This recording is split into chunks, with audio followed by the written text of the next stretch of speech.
Narito ang mga pinakamainit na balita ngayong tanghali. Bicol Region, hinagupit ng Bagyong Christine.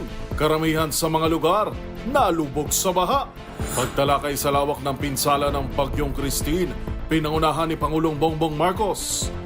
Department of Labor and Employment, nakiusap sa mga employer na huwag bawasan ang sahod ng mga empleyadong hindi nakapasok dahil sa pagbaha.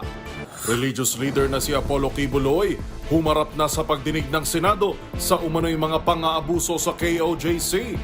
DILG, target naman bawasan ang bilang ng mga general sa PNP.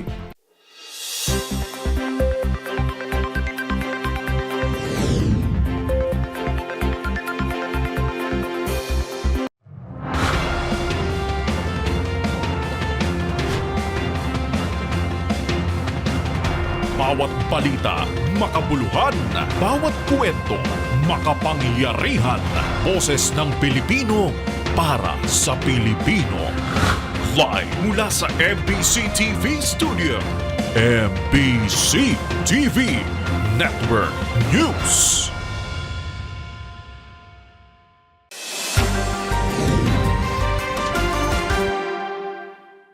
Pilipinas, una sa ating mga balita. Nalubog sa baha ang karamihang lugar sa Bicol Region dahil sa tuloy-tuloy na ulang dala ng Bagyong Christine. Ayon sa Regional Disaster Risk Reduction and Management Council o RDRRMC Bicol, hindi na kayang tugunan ng mga rescuers ang mga humihingi ng saklolo at nagkakakulangan na rin sa pump boats. Partikular anya sa mga lugar ng Camarines Sur, Albay at Naga City na marami ang nalubog at inanod ng rumaragasang baha.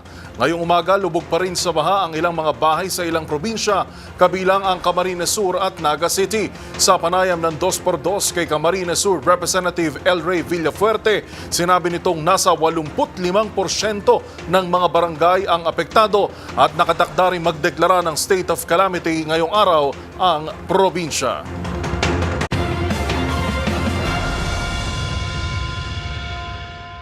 Samantala, kinansela naman ni Pangulong Bongbong Marcos ang lahat ng kanyang aktibidad ngayong araw para pagtuunan ng atensyon ang search and rescue at relief efforts ng pamahalaan. Kasalukuyang pinangungunahan ng Pangulo ang situation briefing para talakayin ang lawak ng pinsala ng Bagyong Christine. Ang mga kaganapan sa NDRRMC headquarters tinutukan ni Leth Narciso. Miss Leth. Pinangunahan nga ni Pangulong Ferdinand Marcos Jr. ang situation briefing sa Office of Civil Defense Survey ng Bagyong Christine. Bilang report sa tatlong ang Pangulo sa iba't ibang ahensya ng gobyerno sa search and rescue at relief efforts sa mga apektadong lugar. Nagbigay rin ito ng mga direktiba. Pinatutukan ni Pangulong Marcos ang mga lugar na dadaanan ng bagyo, partikular kung saan ito inaasahang magla-landfall mamayang gabi o bukas ng umaga. Narito si Pangulong Marcos. Salud mo, gobyerno sa Amerika. Give all the warnings that we can give, evacuate as many people as we can, but we really have to just batten down the hatches for a day, and make sure that everybody has what they need, everybody has the emergency supply. Sa inyo, wala na pwede mo traitor sa inyo. Pag nag-traitor mo, naibubukod sa inyo. Patay doon mo dito. Ang pahamakan ng inyong ginagawa. Sa mga dam sa Luzon, I-implement gaya mo ng na. pantabangan dam kahit wala pa sa Una-una ninyo na ba? Ito yung Pakalaluman ninyo, una-una ninyo sa ministry na ako. na ibubuhos ang Bagyong Bilya mo. Christine. Ikaw pa rin, may nahantar rin, may suong ka. na mahigit Katuloy na suong mo. makapagbayan sa mga lokal na pamahalaan para agad mapigila ng emergency request ng mga ito. Pinahahanda na rin ito ang water purifier mula sa MMDA, Pero nag-communicate mong lalaki pagkatapos mag-report mo sa na kumadre. magagamit sakaling Sampang niya mo sa akong balay, ang gusto na sa ko mga rin yung apektadong tumano. lugar. Hindi mo Sinabi ni pwede Pangulong mo tumag guys, Marcos gusto na agad ninyo, madili na magpapadala gusto. ang pamahalaan ng mga Ang rubber puyong boots na kumunod na nasa kalimal, anak, kasunod ng pupak sa apela tanas ni na dating Vice President Lenny May Robredo. ibubuan ng mga Dapat oras, alam ang kalahati mga ng oras. Camarines Sur ang lubog ngayon sa baha. Ulat ng OCD, mayroon ng isang naitalang nasawi sa pananalasa ng Bagyong Christine at may 7 pang nawawala. Samantala, binanggit rin ng Pangulo na posibleng mapalawig hanggang bukas ang suspensyon ng klase at trabaho sa gobyerno, subalit dedependean niya ito sa magiging lagay ng panahon sa mga susunod na oras. Para sa MBC TV Network News, ito si Lep Narciso. Una sa Pilipinas, una sa Pilipino. Live mula sa NDRRMC Headquarters sa Quezon City, maraming salamat Ms. Leth Narciso.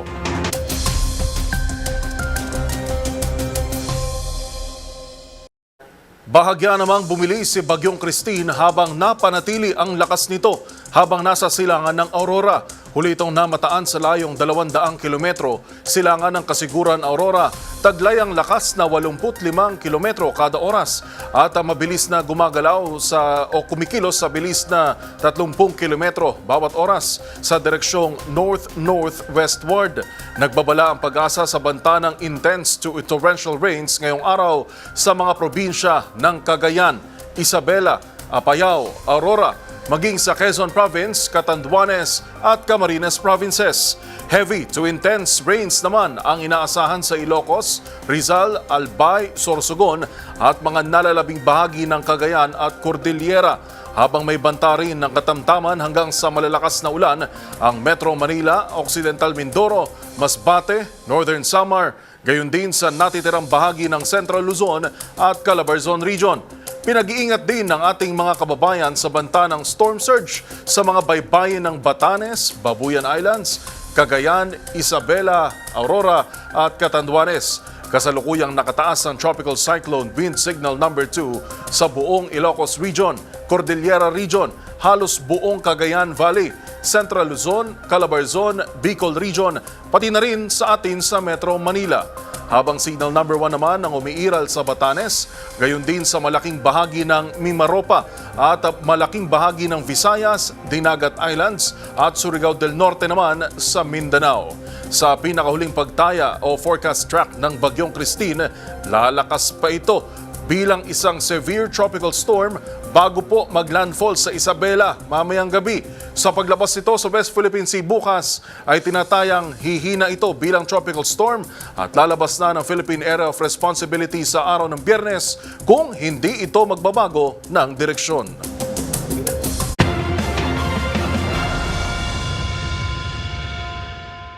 Samantala, nagpapatuloy po ngayong araw ang pagdinig ng Senado tungkol kay Pastor Apollo Kibuloy. Yan po'y matapos na maantala ng napakaraming beses dahil sa patuloy na hindi pagsipot ng KOJC leader. At live sa Senate of the Philippines, panoorin po natin ito. Stephanie was several times, only in my time, she was trying to leave the ministry. And, Stephanie every- Ibarra or Pane was trying to leave the ministry. Yeah, she was All trying to leave the ministry, and every time she tried, they very in brutal way, in very arrogant way, they will put her back to be always loyal to Mr. Kibuloy as his How brutal and arrogant way. Like, for example, there was one time she wanted to run away from the house of Manila. We stayed there, and before we have a concert there, and we stay in worker's house. And she wanted to run away. She jumped from the window together with her Wow. Luggage. And How when high they was found the out, window? I don't know really. But she jumped from a window to escape. Okay. She was trying to go out because she know that in her position in the kingdom, she cannot say that, can you release me? I don't, I'm full, I'm fed up, I want to go out. She know it's not possible. Mhm. And Why wasn't it possible? because like as I said, she is like his trophy, and he said like even to us, like if she will leave, how I will handle the other girls, because she's like she used her as example that must be loyal, that must be single, and he said that if I will let you to do it, it will be like like it will bad reputation on me because Why was she Kiboloy's trophy? because this is her position in the kingdom. Because when you are in the pastoral ministry, the main goal is to become a leader, because most of the leader in the kingdom are women. And he always said that all these girls must be a leader and must be single, because we sacrifice our life through the body of Kiboy. And he didn't want to lose anyone, especially Stephanie, because So especially after, Stephanie. and because after they left, of course they have a lot, they cannot control them anymore, and they know that anytime they can say what happened them, what they have experienced inside.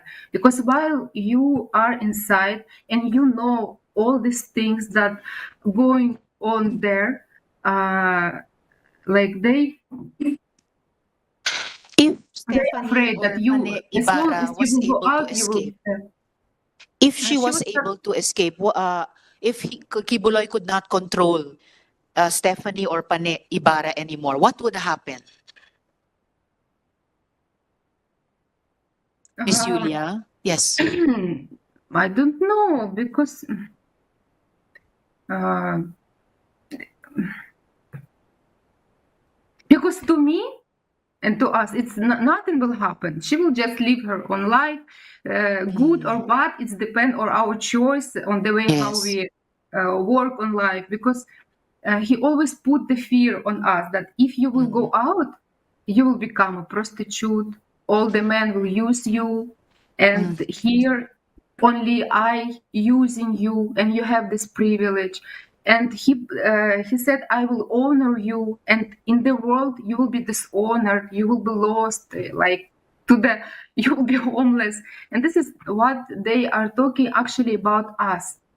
Like, for example, me, I came with a sincere heart to this ministry, and I didn't have any bad record inside the kingdom, except that I fight with Mr. Kibolo about this pastoral ministry, because for me it was hard to adjust to this rule, because most of the girls in the pastoral, they came from a broken family or came from very young age, that don't have example in life, that don't have a father.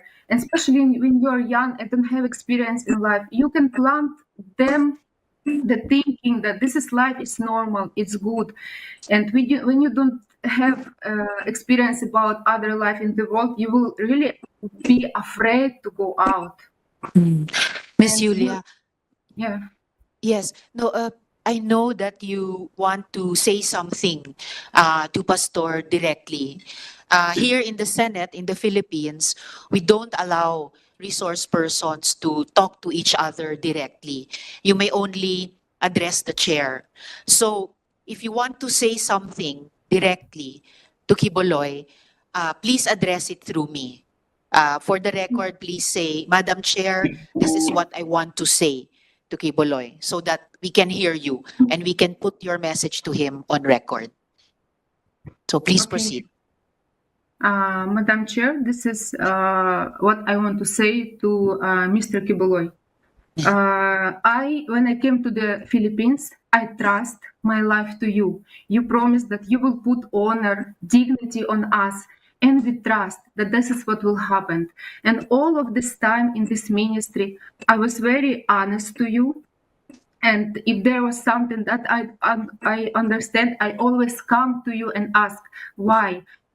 Explain me. So from the very beginning to the end, I don't have any bad records. I didn't show myself as a girl, cheap girl, and I always try to be on that level that you try to put on us. But because of this pastoral ministry, for how many years you know that I was trying to learn this way. but I always argue with you because I have a good example in my life. I have a family, there is a wife, there is a husband. I came 24 years old, I'm mature, and it was very hard to broke my the way my view about what is the life, normal life, happiness must be. And I really try to broke myself to follow your rules in the kingdom. But you lead us in a very bad experience. For all these years, of course, I have a good experience and bad, and when everything is mixed up, it's very hard to analyze. When when you are on your emotional are like they will put you very high, they will put you very low, and you always on this wave.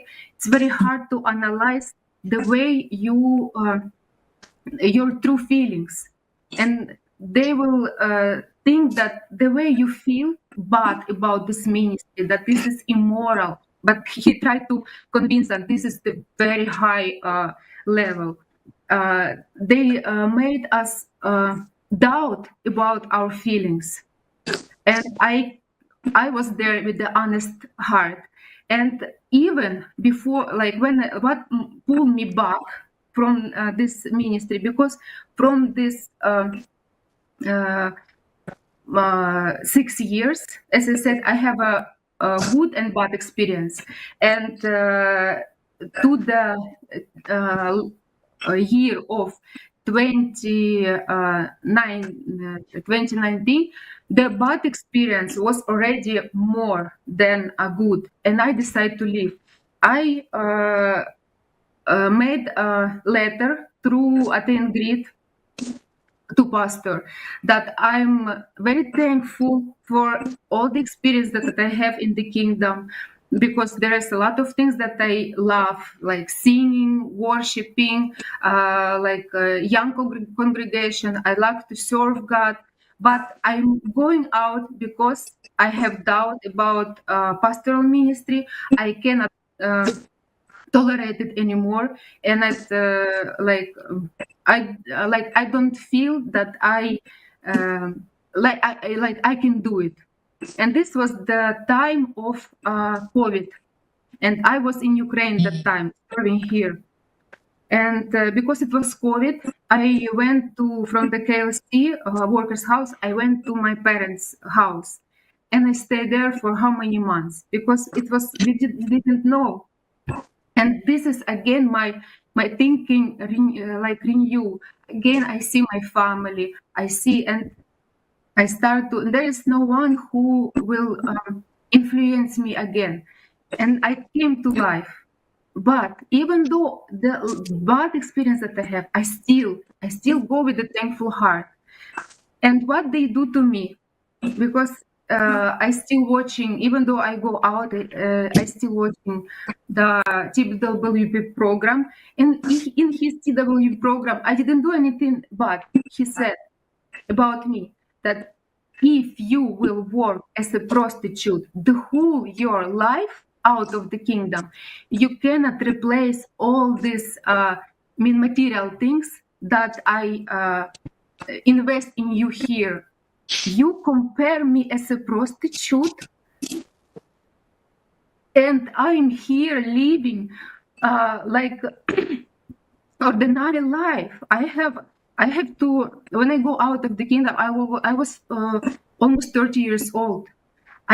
Because of the kingdom, I was not able to finish my study. I was not able to build my own family. I was not able to have my career, so I can have something of my own. When you invest all your time, all your efforts, everything into the kingdom, and when you go out, you have nothing. And then in everything you do there, you do with a sincere heart. We never ask for payment. We never ask for salary. We go out from the empty hands, and still you are saying that we own you. Maybe this is you who own us, and you broke our Thank you. reputation even. And Thank he you started very to much. say very bad things about me to destroy my reputation, because he know that if I will go out in the way, in case if I will say what is happening there, my reputation will be destroyed and nobody will believe. This is what he always this tactic that he do. Yes. And the last thing Thank that you I very want to much, say, Miss Julia. 1 minute, please, because Yes. I always argue about pastoral ministry, as I said, and especially when the minors came, because I cannot tolerate, and they know this. And I start to fight for these kids because they hide it from us. And it's a very long story. Maybe I will have opportunity to tell everything. But Yes, you can also Mr. submit Kiboloy it to us in told me, writing. Mr. Kiboloy told me, Yulia, don't come near to my relationship with God, because this pastoral ministry, this is my ministry, and I know what I'm doing. If I will have a problem with this, I will be the one to solve it. But when problem to appear, he never face it, because he wants the other. He used people who even are not pastoral and don't know about his life. They don't know what he eat, what his arrangement in the. They don't know anything. And we, how many years we stay under one roof? We all. Thank you And very he much, Miss Julia. uses not. He's until now. He's not. Solving this problem that he created. He wants the all kingdom nation to protect him. He wants even this victim to make them as accomplishment protect him. But Thank you very much, Miss what Julia, I want for to actually face your helping us. problem.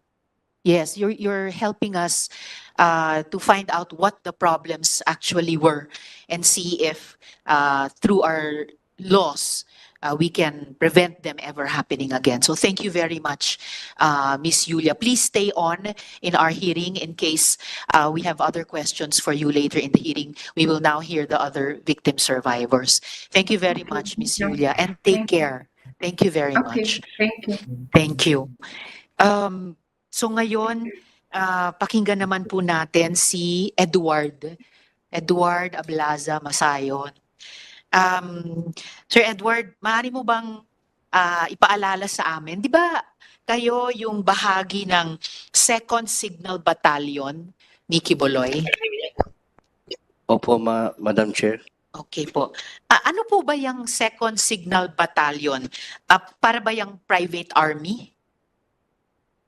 Actually po, Madam Chair, ang 2nd Signal Battalion is a legit po na galing sa Philippine Army.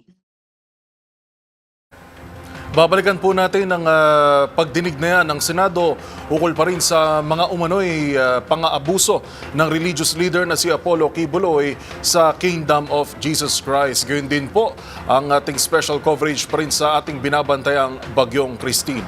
Lahat ng yan sa pagbabalik ng MBC TV Network News.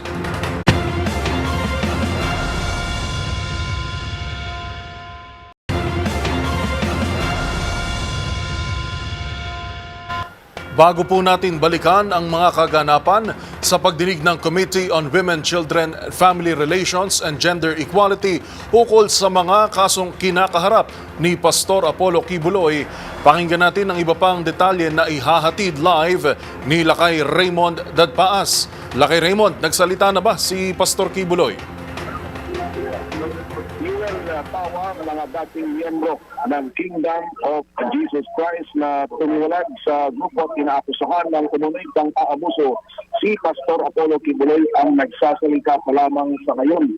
Sa ngayon ay pangatlo na itong dating miyembro ng KOJC na nagsasalita ito sa katauhan ni Edward Masayon na sa kanyang testimono ay dating miyembro ng Metro Davao 2nd Signal Battalion o ito yung Security Department ng Kingdom of Jesus Christ.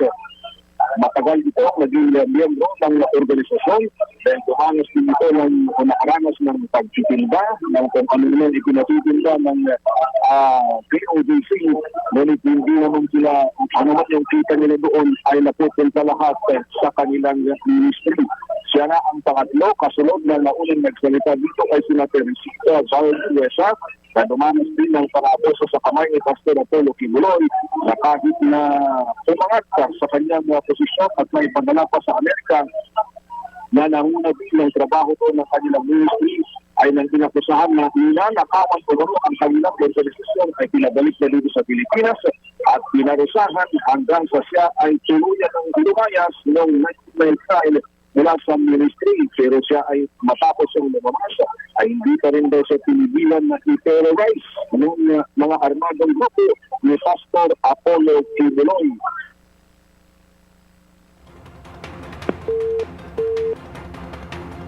Live mula sa Senado, maraming salamat Lakay Raymond Dadpaas.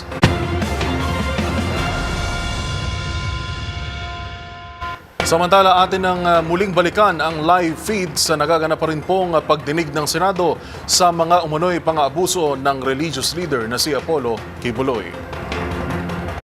Kasi may galit daw kasi si pastor doon sa yung Jaruk kasi yung lupa niya doon ayaw ibenta. Jaruk. Opo. Si Jaruk at si Simon Tagnipes ay parehong tao or Hindi po, iba. magkaiba sila? Opo. So bakit kung galit si Kibuloy kay Jaruk, bakit papapatayin si Simon Tagnipes? Si Simon po kasi nung matapos niyang patayin si Jarog, Siya ang pumatay siya kay pumatay Jaruk. talaga. Matapos niyang barilin si Jarog, Okay. nagkasama ko siya sa QGC compound doon sa Katitipan na kung saan security din siya. Parang normal lang, parang walang nangyari. Hanggang sa lumabas siya. Yung paglabas niya po, hindi pa siya nagkaroon ng threat kasi nanahimik lang siya nung time na yun. Pero di namin alam bakit few years, ilang taon na, bakit nag-live siya ng Facebook. Against na siya ngayon kay Kibuloy po. Nagdala na siyang Bible, yung against sa doktrina. Sabi ng niya, yung mga kanyang pamilya niya, pinuntahan siya doon, nilapitan upang pabalikin. Ngayon, ayaw na niya kasi sabi niya, ngipin sa ngipin, mata sa mata. Kumbaga, nakasala siya ng nakakuha siya ng buhay, nakautang siya ng buhay ng tao. Kailangan din niya, parang natanggap na niya. Yung pagpatay niya kay Jaruk. Oo, tanggap na niya na may mangyayari din sa kanya. Kaya nga, talaga siya, sabi pa kasi magkakilala kami ni Simon sabi pa nga niya yung mga kaibigan niya, yung parinting niya talaga, yung kadugo niya. Kamag-anak. Kamag-anak niya, sabi nga niya na kung saan magdadala na siya ng Bible, gano'n na po yung niya. Kasi parang nagsisisi po siya sa nangyari, nagawa sa kanya. Hanggang sa dumating po yung time na pinatay talaga siya. So, At si Kibuloy ba talaga ang naguutos na pumatay? Baka mga tao lang niya, di niya alam? hindi Siya ba naman po talaga? namin, kung ako, hindi naman namin gagawin yun kung hindi inuutos mula sa taas. Sino ba kami? Magagalit lang kami sa isang worker, sa isang tao na against sa ministry, na lumabas, galit lang. Pero pag inutos niya na gawin namin yan, gagawin po talaga namin yun. Okay. Kamusta naman yung pagtrato ni Kibuloy sa mga miyembro? Halimbawa, pag may sakit, pag may pangangailangan ang miyembro, kumusta ba? Pag may sakit po, yun lang po yung doon. Kasi kami, ordinary worker, dati yun, nakalarasan ko po nung nagkasakit ako ng pneumonia, basal pneumonia. Binibigyan lang po kami ng pamasahe, 100 piso. Tapos pa-check up sa SBMC, sa public hospital, SBMC. Southern Tapos, Philippines Medical Center. Hindi naman sa inaano natin, minamaliit yung SPMC. Maganda naman yung serbisyo doon. Pero sa ngalan na nag-solicit ka, nakapagbigay ka ng income, 10 to 15 million every, ano ba yung sinabi kanina? Every yung buong month. pinag-anuhan namin. Yung yung araw-araw naka-income kami pag mayroong month of blessings, yung KOH na sinasabi. Nakakontribute ka ng pera tapos nagkasakit ka, ka lang, ipa-check up ka sa SPMC. Tapos niyan, ka pa sa lingap. Yung programa po ni doon po sa Davao yung lingap. Pipila ka doon ng ilang oras. At saka hindi po sinasabi, yung Madam Chair, yung hindi pinapakilala na kingdom kami. Galing kami kay Kibuloy kasi mapapahiya daw si pastor. Kasi mayaman daw. Yung reaksyon ng Tagalingap, yung malaman nila, uy, Kibuloy, mayaman yan. Bakit kayo nanghihingi ng ano? Eh, yun na So, nga. kayuda. Ganun po yung ano. Tama rin. So, kasi nakaka-generate kayo ng malalaking pera, Opo. pero hindi, kumbaga, katumbas Nung yung medical care na medical care po. nakukuha nyo kapag kayo naman ang nagkasakit. Kung may ibang pangangailangan bukod sa health, ganun din ba yung nangyayari lang? Yung halimbawa po, yung katulugan nga namin, alam po nila General Torre po yun. Yung sila General Maranta, nakapasok sila doon, yung tulugan namin ng mga babae doon. Parang dito, malaking ganito, tapos ano na, parang mga sardinas dyan. Tabi-tabi, lahat. Walang maayos na tulugan. Kaya kabaliktaran po lahat nakikita natin sa TV, yung propaganda. Saka yung ano po, yung binibigay sa amin supply, sabon, ayan. Yun po, yung honorarium, swerte lang, mabigyan ka. 500 minsan weekly or 200, depende sa tagal mo na sa loob. At sa kabila ng milyones na kinukwota sa inyo buwan-buwan. So pati yung mga higaan, ilang paligo lang kumpara sa kailangang higaan ni Ate Gingging nung may bare tapos may pako. Opo. Ito very bare din sa karanasan ninyo. Ngayon, Sir Edward, pagkatapos nung mag-share kayo ng testimonya nyo sa Senado sa pamamagitan ng video noon, inamin mo na lumapit ka kay Crescente Canada. Yes, kayo po. So, maaari mo bang ikwento, Sir Edward, yung encounter na iyon? Opo, ganito po yan. Di ba po, yung last December, Opo. nag-ano po tayo ni attorney, yung nag-ano Sa kami, yung office about ko. sa yung coming na hearing. Opo. Gaya po sinabi ni Yulia, kahit nila po ni Tiginging, lahat kami dito, loyal at committed po kami lahat. Naniniwala kami na anak siya ng Diyos, glorified body. Kahit na lumabas ka, dahil parang doon ka na lumaki, yung mundo mo doon na umikot. Doon na umikot yung mundo mo. Tapos pag na-anuhan niya na nalaman mo na para sa isip mo na siya na talaga yung daan at katotohanan kahit nasa labas ka, magkaroon ka ng takot, baka mamatay ka, tapos siya yung harapin mo. Kung ganun po yung nararamdaman namin. Kaya, nung time na yon, uso yung pinalabas na nag-glorified na raw si Pastor. Yung time na yun, hindi na siya nagpapakita gaano. So, lumapit ako ngayon kay Enting Canada po, Crescente, sa Barangay Hall. Kasi baka sakali ako na totoo nga si Pastor, ko talaga, nakadecide talaga ako na lumapit. January 16 or 17, kung di ako nagkakamali. Nitong taon. Kumbaga, pagtatraidor po yung gagawin ko, yung ganon. Kasi isusuka ko yung mga contact na staff ninyo. Gagawin ko talaga yon kasi parang na-feel ko na totoo talaga to si Pastor. Parang, Lord, patawad po kung nakakontak ako sa kanila, nila Arlene. Ganun po na-feel ko kasi I've been there for 20 years. Tapos yung, Wow. yung faith mo, alam mo na lumaki ka sa isang relihiyosong pamilya, yung ganun po. Tapos, paglapit ko po nung time na yun, buti na lang, may sinabi si Inting, bago ko na ibigay, buti na lang, hindi ko na ibigay yung number. Hindi kasi siya nag-ask nung una. Unang ginawa niya, nag-usap kami, fellowship, ang ganda ng fellowship. Ganyan talaga yung sa kingdom, buhay ni Pastor, ganyan. Bigla lang kalagitnaan, naiba yung usapan namin. Ba't naman kasi kayo pumupunta dyan? Ba't naman kasi kayo nag-testimony dyan? Hindi mo alam. Baka may riding in tandem na paglabas mo. Ganon. Riding in tandem. Yung bang sabi niya sa akin, baka may riding in tandem. Ano pang sinabi niya sa iyo? Tapos bukod sa silang bayon riding in daw, tandem? yung silang bayon po, yung military po na namin, yung naka-DS po kay Hibuloy, sabi niya, silang bayon, bago lang may pinatay. Anong pangalan nun? Lambayon po apelido. Lambayon. Parang Dino ata yung pagkakaalam ko. Nilo Lambayon. Dino Lambayon. po. So nung sinabi ni Mr. Canada yan, Enteng Canada, na isang riding in tandem lang yan,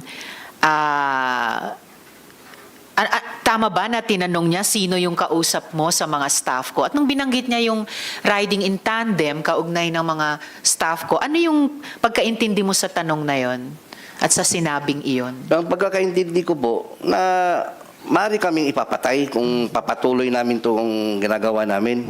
Kasi pagbanggit niya na Silang Bayon, doon po ako na medyo na, kasi Silang Bayon po kasi, kasama ko yan sa Julo, na nangharas doon sa yung mga native doon, yung mga nakatira sa Julo. Ang mga lumad. Lumad po. Aha.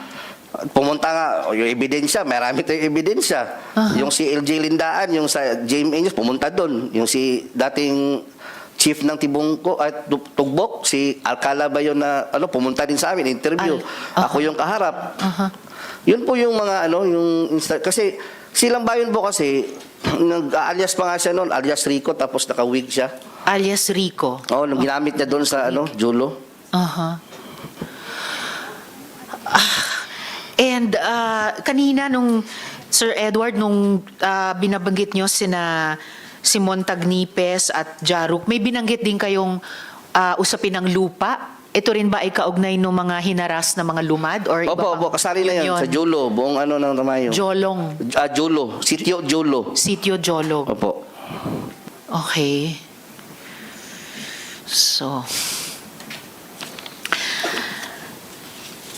So yung encounter nyo, yung pag-uusap nyo kay Mr. Canada ay may ganong parang banta na ang dating sa inyo pwede kayong ipapatay dahil binanggit yung riding in tandem. Pati nung tinanong niya sa inyo, yung staff ko binanggit din yung riding in tandem.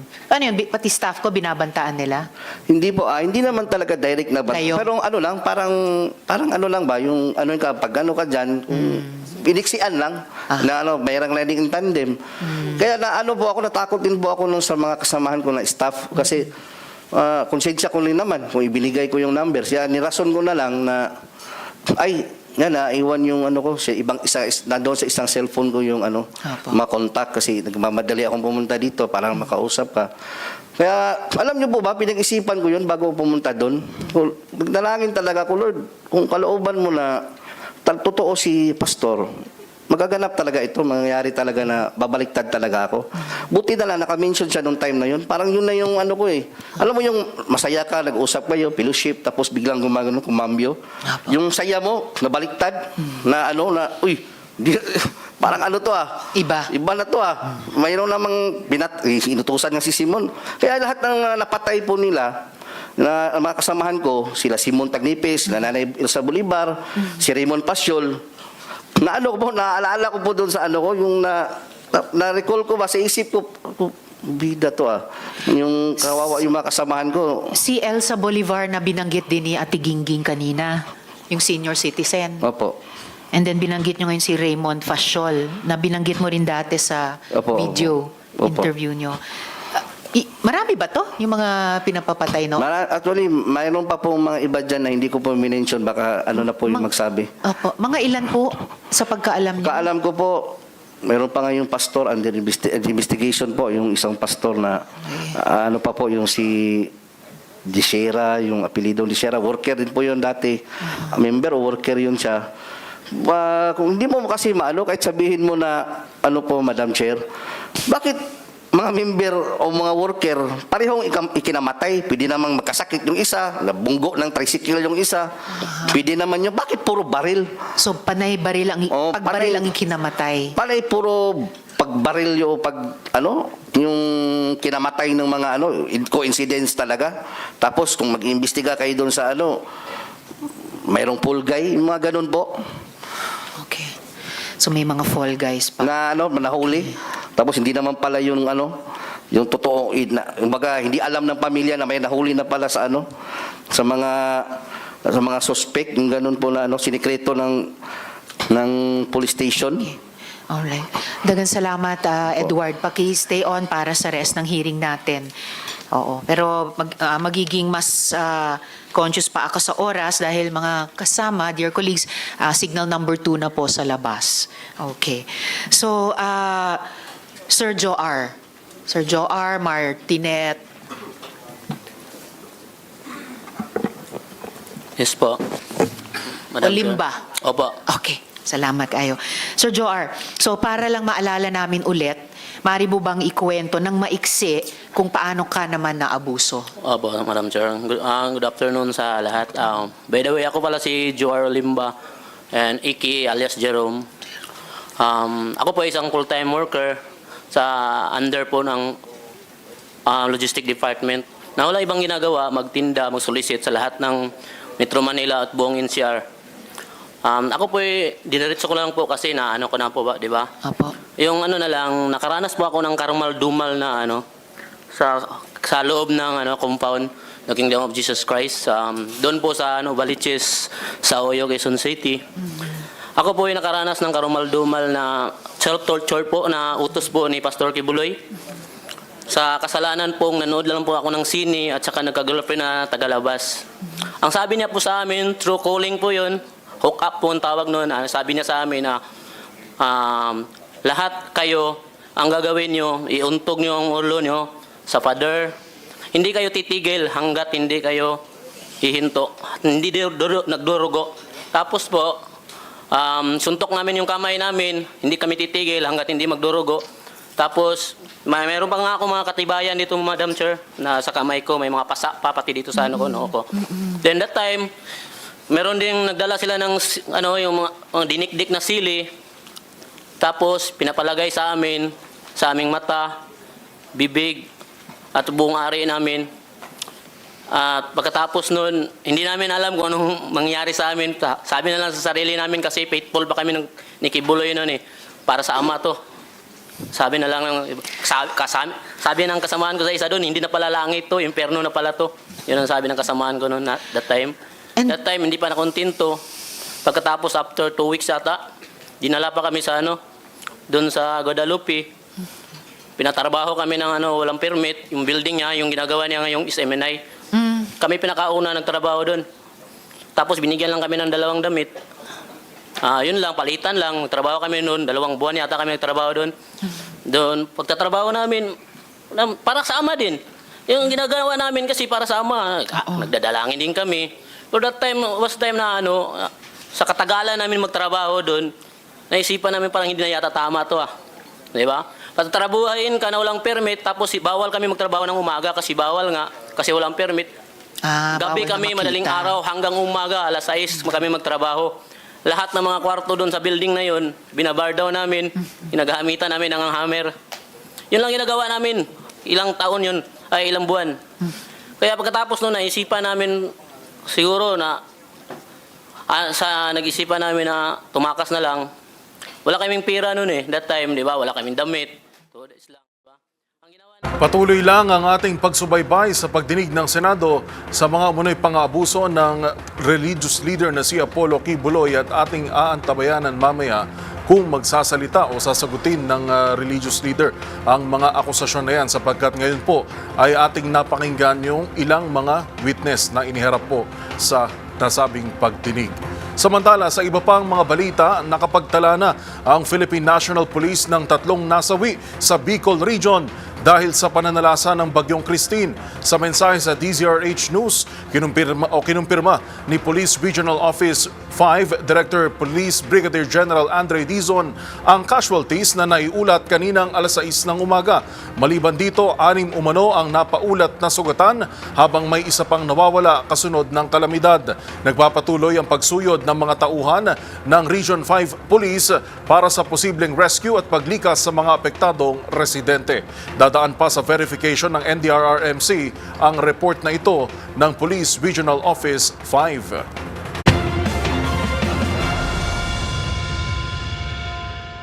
Nakiusap naman ng Department of Labor and Employment o DOLE sa mga employer na huwag munang bawasan ang sahod ng mga empleyado na hindi nakapasok dahil sa baha dulot ng Bagyong Christine. Ang buong detalye ihatid sa atin live ni Boy Gonzales. Boy, susubukan nating balikan ang linya ni Boy Gonzales.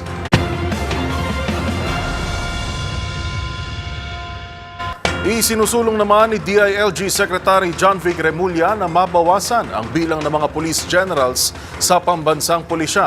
Sinabi ni Secretary Remulla na mula sa kasalukuyang higit 100 pulis na may ranggong general ay nais niya itong ibaba sa 25.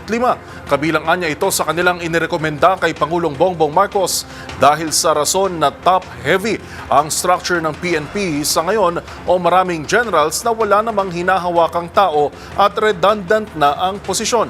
Paglilinaw pa ni Remulla, nasa 32 taon na ang PNP law kaya kailangan ng muling bisitahin.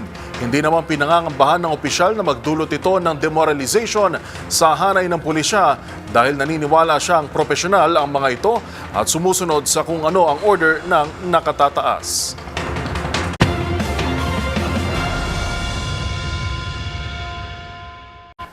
At iyan po ang mga balitang nakalap namin ngayong araw ng Miyerkules.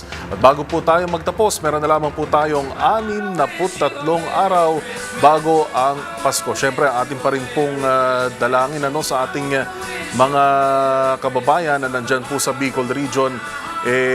Sama-sama ho tayo, tulong-tulong po tayo para makatulong sa ating mga kababayan dyan. Sa ngalan po ni Karen Oyong, ito si Yuel Reyes. Magkita-kita tayo muli bukas, araw ng Huwebes, para sa mga balitang makabuluhan, mga kwentong makapangyarihan. Hatid ang boses ng Pilipino para sa Pilipino. Ito ang MBC TV Network News. Una sa Pilipinas, una sa Pilipino.